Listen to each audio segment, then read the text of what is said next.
ओम शांति। 24 जनवरी 2026 बाबा के महावाक्य। मीठे बच्चे, बाप तुम्हें जो पढ़ाई पढ़ाते हैं वह बुद्धि में रख सबको पढ़ानी है। हरेक को बाप का और सृष्टि चक्र का परिचय देना है। प्रश्न: आत्मा सतयुग में भी पाठ बजाती और कलयुग में भी, लेकिन अंतर क्या है? उत्तर: सतयुग में जब पाठ बजाती है तो उसमें कोई पाप कर्म नहीं होता है। हर कर्म वहां अकर्म हो जाता है, क्योंकि रावण नहीं है। फिर कलयुग में जब पाठ बजाती है तो हर कर्म विकर्म व पाप बन जाता है, क्योंकि यहाँ विकार है। अभी तुम हो संगम पर, तुम्हें सारा ज्ञान है। ओम शांति। अब यह तो बच्चे जानते हैं कि हम बाबा के सामने बैठे हैं। बाबा भी जानते हैं बच्चे हमारे सामने बैठे हैं। यह भी तुम जानते हो बाप हमको शिक्षा देते हैं, जो फिर औरों को देनी है। पहले पहले तो बाप का ही परिचय देना है, क्योंकि सब बाप को और बाप की शिक्षा को भूले हुए हैं। अभी जो बाप पढ़ाते हैं, यह पढ़ाई फिर 5000 वर्ष बाद मिलेगी। यह ज्ञान और कोई को है नहीं। मुख्य हुआ बाप का परिचय। फिर यह भी समझाना है हम सब भाई भाई हैं।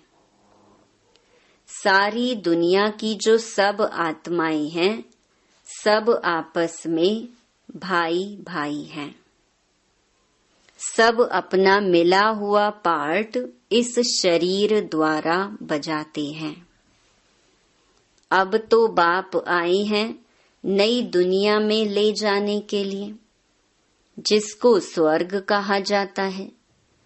परंतु हम सब भाई पतित हैं, एक भी पावन नहीं।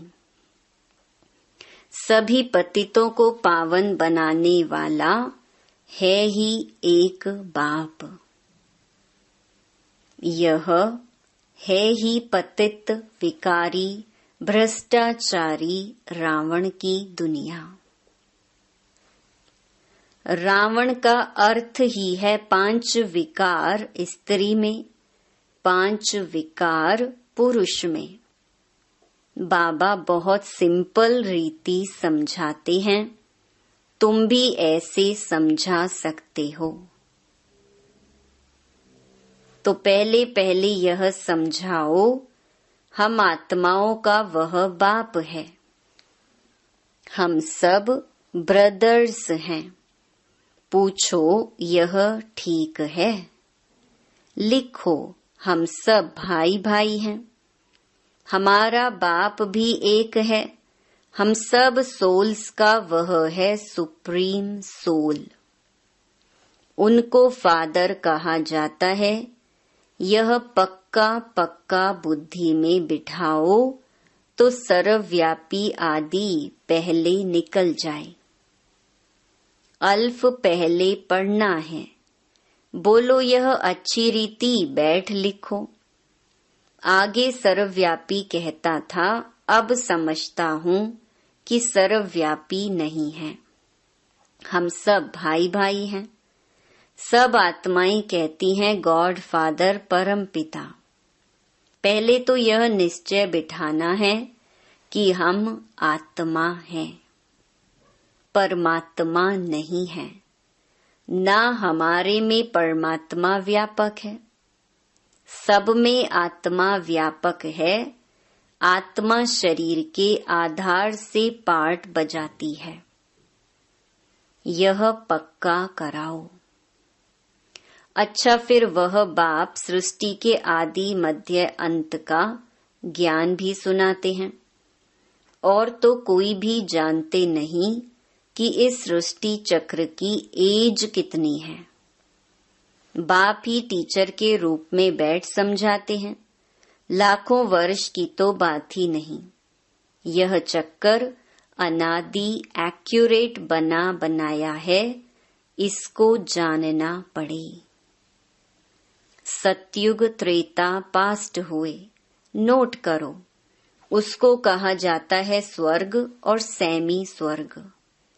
जहाँ देवी देवताओं का राज्य चलता है, वह 16 कला, वह 14 कला। धीरे धीरे कलाएं कम होती जाती हैं। दुनिया पुरानी तो जरूर होगी ना।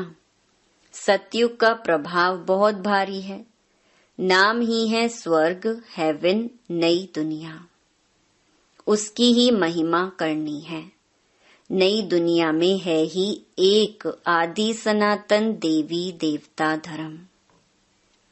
पहले बाप का परिचय, फिर चक्कर का परिचय दिया जाता है। चित्र भी तुम्हारे पास है निश्चय कराने के लिए।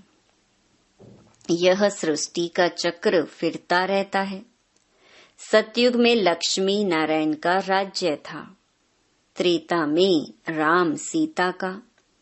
यह हुआ आधा कल्प। 2 युग पास्ट हुए, फिर आता है द्वापर कलयुग। द्वापर में रावण राज्य। देवता वाम मार्ग में चले जाते हैं तो विकार की सिस्टम बन जाती है। सतयुग त्रेता में सब निर्विकारी रहते हैं। एक आदि सनातन देवी देवता धर्म रहता है। चित्र भी दिखाना है, ओरली भी समझाना है। बाप हमको टीचर बन ऐसे पढ़ाते हैं। बाप अपना परिचय खुद ही आकर देते हैं। खुद कहते हैं, मैं आता हूँ पतितों को पावन बनाने। तो मुझे शरीर जरूर चाहिए, नहीं तो बात कैसे करूं। मैं चैतन्य हूँ, सत्य हूँ और अमर हूँ। आत्मा सतो रजो तमो में आती है। आत्मा ही पावन और पतित बनती है। इसलिए कहा जाता है पतित आत्मा, पावन आत्मा।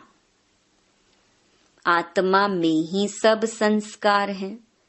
पास्ट के कर्म व विकर्म का संस्कार आत्मा ले आती है। सतयुग में विकर्म होता ही नहीं। कर्म करते हैं, पार्ट बजाते हैं, परंतु वह कर्म अकर्म हो जाता है। गीता में भी अक्षर हैं। अभी तुम प्रैक्टिकल में समझ रहे हो, जानते हो बाबा आया हुआ है पुरानी दुनिया को बदलने, नई दुनिया बनाने। जहाँ कर्म अकर्म हो जाते हैं उसको ही सतयुग कहा जाता है, और फिर जहाँ सब कर्म विकर्म होते हैं उसको कलयुग कहा जाता है। तुम अभी हो संगम पर। बाबा दोनों तरफ की बात समझाते हैं। सतयुग त्रेता तो है पवित्र दुनिया। वहाँ कोई पाप होता नहीं। जब रावण राज्य शुरू होता है तब ही पाप होते हैं। वहाँ विकार का नाम नहीं होता। चित्र तो सामने है, राम राज्य और रावण राज्य। बाप समझाते हैं यह पढ़ाई है। बाप के सिवाय और कोई नहीं जानता। यह पढ़ाई तो तुम्हारी बुद्धि में रहनी चाहिए। बाप भी याद आता है, चक्कर भी बुद्धि में आ जाता है। सेकंड में सब याद आ जाता है। वर्णन करने में देरी लगती है। इनके 3 फाउंटेन हैं। झाड़ ऐसा होता है, बीज और झाड़ सेकंड में याद आ जाएंगे। यह बीज फलाने झाड़ का है, ऐसे इनसे फल निकलता है। यह बेहद का मनुष्य सृष्टि रूपी झाड़ कैसे है, इनका राज तुम समझाते हो। बच्चों को सारा समझाया है। आधा कल्प डायनेस्टी कैसी चलती है, फिर रावण राज्य होता है, तो जो सतयुग त्रेतावासी हैं वही द्वापरवासी बनते हैं। झाड़ वृद्धि को पाता रहता है। आधा कल्प के बाद रावण राज्य होता है, विकारी बन जाते हैं। बाप से जो वर्षा मिला वह आधा कल्प चला। नॉलेज सुनाकर वर्षा दिया, वह प्रालब्ध भोगी अर्थात सतयुग त्रेता में सुख पाया। उसको सुख धाम सतयुग कहा जाता है। वहां दुख होता ही नहीं। कितना सिंपल समझाते हैं।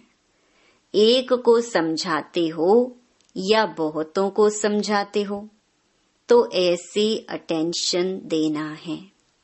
समझता है, हाँ हाँ करता है, बोलो, नोट करते जाओ। कोई शंका हो तो पूछना। जो बात कोई नहीं जानता वह हम समझाते हैं। तुम कुछ भी जानते नहीं हो, पूछेंगे फिर क्या। बाबा तो इस बेहद झाड़ का राज समझाते हैं।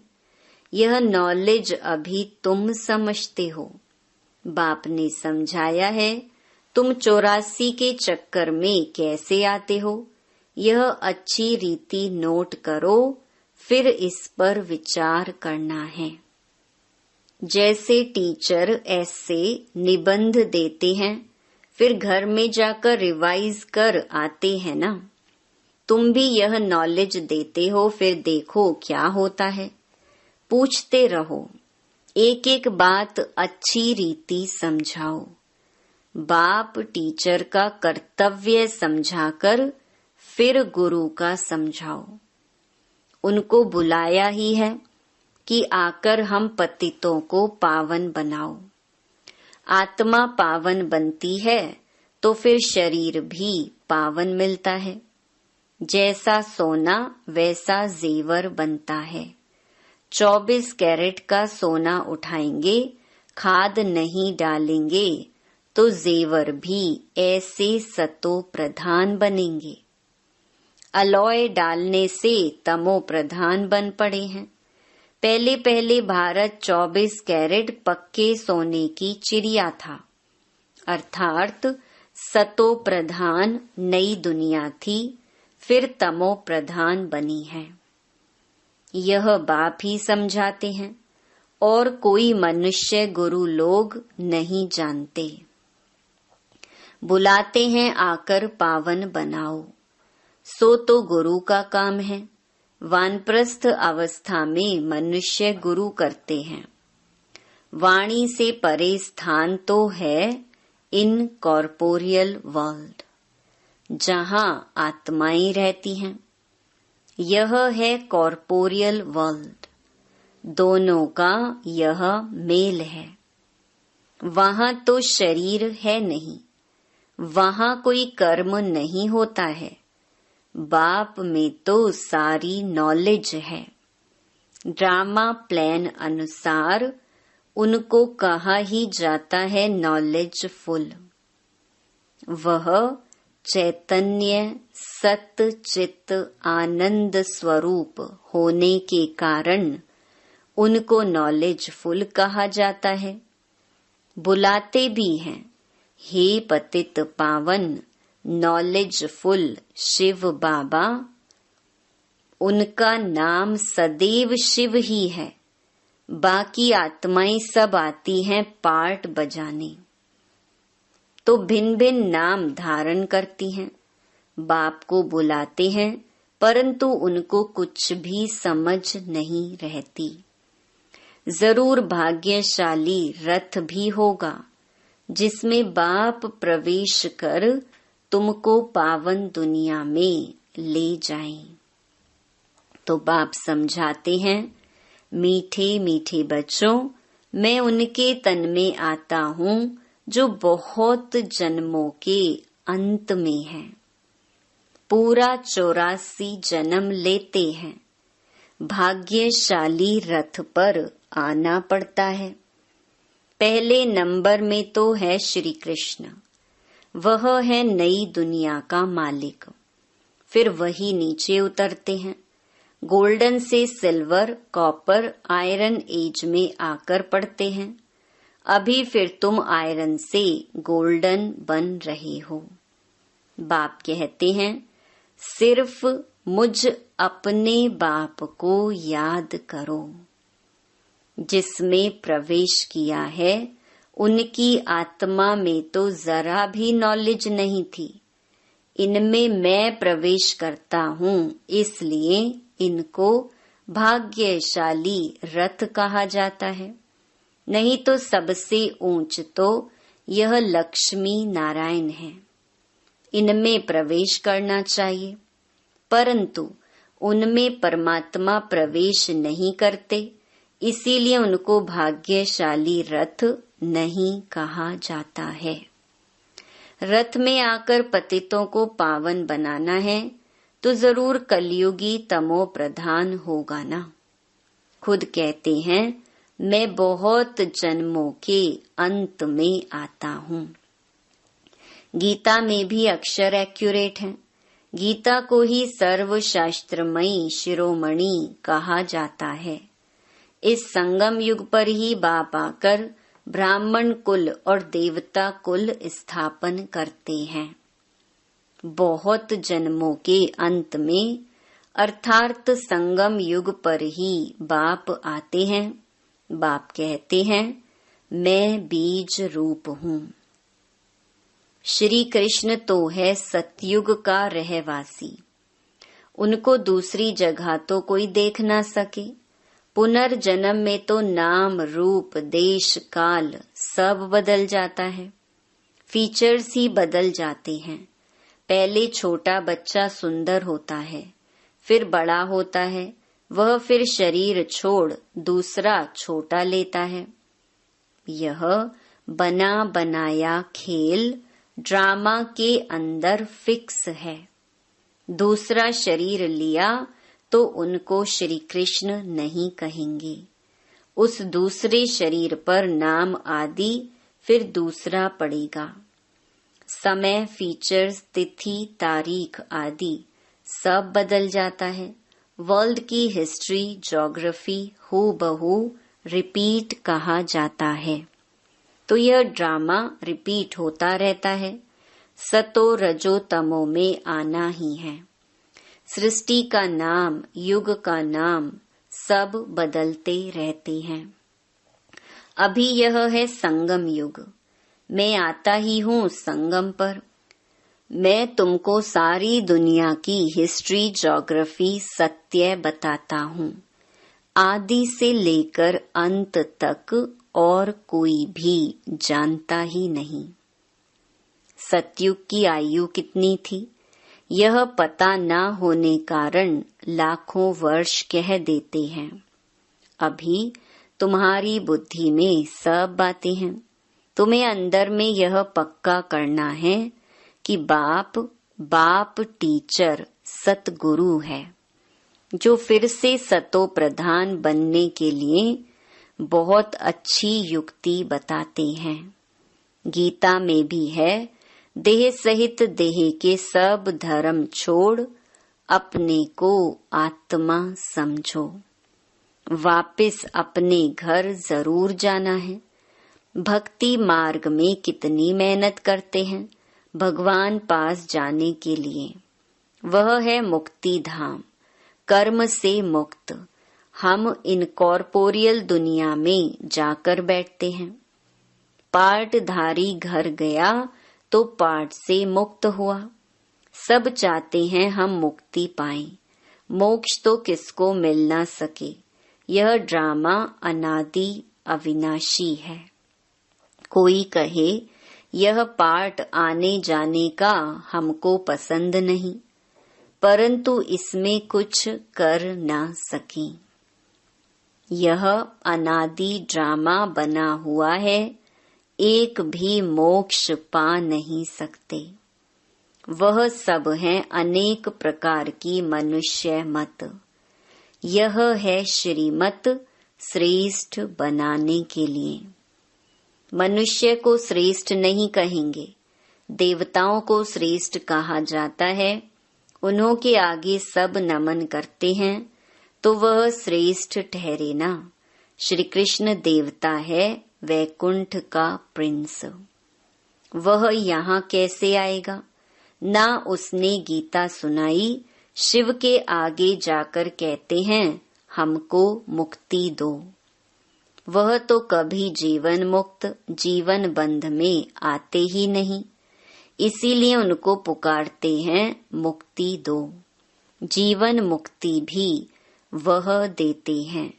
अच्छा, मीठे मीठे सिकिलधे बच्चों प्रति माता पिता बाप दादा का याद प्यार और गुड मॉर्निंग।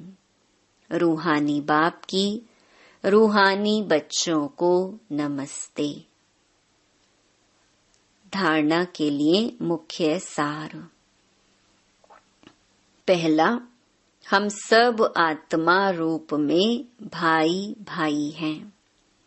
यह पाठ पक्का करना और कराना है। अपने संस्कारों को याद से संपूर्ण पावन बनाना है। दूसरा, 24 कैरेट सच्चा सोना सतो प्रधान बनने के लिए कर्म अकर्म विकर्म की गुह्य गति को बुद्धि में रख अब कोई भी विकर्म नहीं करना है। वरदान, घबराने की डांस छोड़ सदा खुशी की डांस करने वाले मास्टर नॉलेजफुल भव। जो बच्चे मास्टर नॉलेजफुल हैं वह कभी घबराने की डांस नहीं कर सकते। सेकंड में सीढ़ी नीचे, सेकंड में ऊपर। अब यह संस्कार चेंज करो तो बहुत फास्ट जाएंगे। सिर्फ मिली हुई अथॉरिटी को, नॉलेज को, परिवार के सहयोग को यूज करो। बाप के हाथ में हाथ देकर चलते रहो तो खुशी की डांस करते रहेंगे।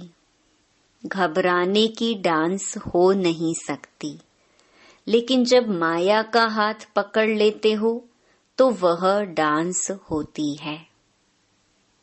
स्लोगन, जिनका संकल्प और कर्म महान है वही मास्टर सर्वशक्तिमान है।